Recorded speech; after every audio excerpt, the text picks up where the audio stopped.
This week for my infrastructure project in the cloud for visual effects artists, I'm focusing more on how to build images in a modular fashion for us to deploy them to our own cloud infrastructure. And so this is the second image that I'm focusing on, which is a VPN image.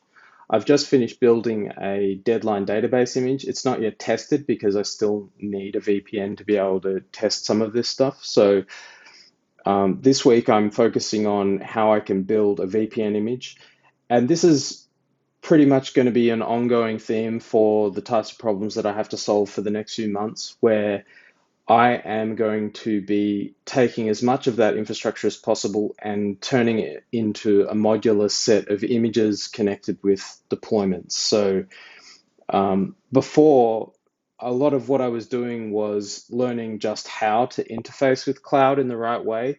And it wasn't really so focused on making everything modular. So this next phase of the project is really important because it means that the images that people are going to need to deploy everything are going to be much better examples of how they can apply their own requirements and build their own images using some foundation. And so a lot of this stuff could be removed or switched out with whatever you require, but there are some things that I've built in that are probably not so optional. So, for example, when you want to deploy something like a render node or you want to deploy a database, that that image that defines that database it shouldn't have any secrets in it.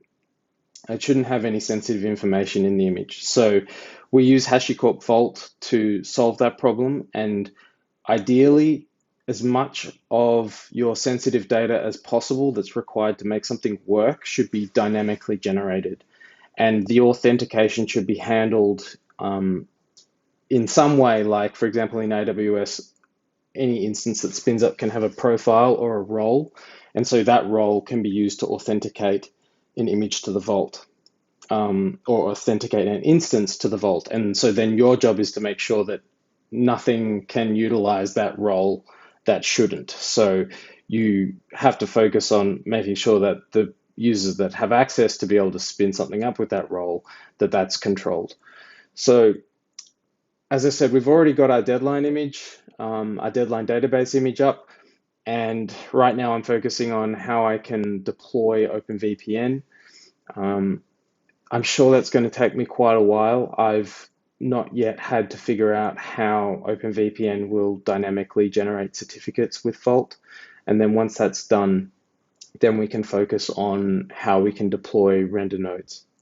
So thanks for tuning in, and I'll catch you next time.